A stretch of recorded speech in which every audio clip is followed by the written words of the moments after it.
বাংলাদেশের অন্তর্বর্তী সরকারের হানিমুন পিরিয়ড শেষ। ইন্টারন্যাশনাল ক্রাইসিস গ্রুপ আইসিজির Bangladesh the dilemmas of a democratic transition শীর্ষক প্রতিবেদনে এই মন্তব্য করা হয়েছে।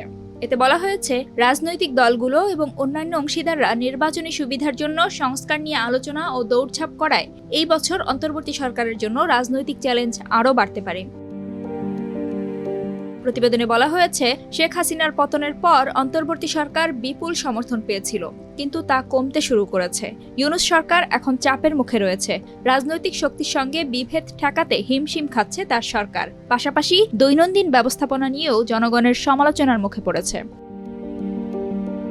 প্রতিবেশী ভারতের সঙ্গে সম্পর্কের টানাপোড়েনের কথাও উল্লেখ করা হয়েছে এই প্রতিবেদনে। এই টানাপোড়েনকে স্থিতিশীলতা বজায় রাখার ক্ষেত্রে একটি বাধা হিসেবে উপস্থাপন করা হয়েছে। ক্রাইসিস গ্রুপের মিয়ানমার ও বাংলাদেশ বিষয়ক সিনিয়র কনসালট্যান্ট টমাস কিন বলেন, দ্রব্যমূল্যের ঊর্ধ্বগতি নিয়ে চাপে রয়েছে অন্তর্বর্তী সরকার। ভারতের সঙ্গে সম্পর্কেও টানাপোড়েন অব্যাহত রয়েছে। সংস্কারের বিষয়ে আশাবাদী মন্তব্য করেন টমাস কিন। তিনি বলেন, আগামী 1 বছরে বাংলাদেশের সামনে জাতীয় রাজনৈতিক ব্যবস্থাকে ঢেলে সাজানো এবং অন্তর্ভুক্তিমূলক ও জবাবদিহিমূলক করার বিরল সুযোগ রয়েছে। এই লক্ষ্যে সংস্কার কমিশন শত শত প্রস্তাব নিয়ে প্রতিবেদন দিতে শুরু করেছে। নির্বাচন ইস্যুতে কিন বলেন, সংস্কার প্রক্রিয়াকে সমর্থন করতে এবং অন্তর্বর্তীকালীন সরকার যাতে বাংলাদেশকে একটি জাতীয় নির্বাচন পর্যন্ত নিয়ে যেতে পারে তা নিশ্চিত করতে বিদেশি অংশীদারদের কারিগরি ও অর্থনৈতিকভাবে গুরুত্বপূর্ণ ভূমিকা পালন করতে হবে।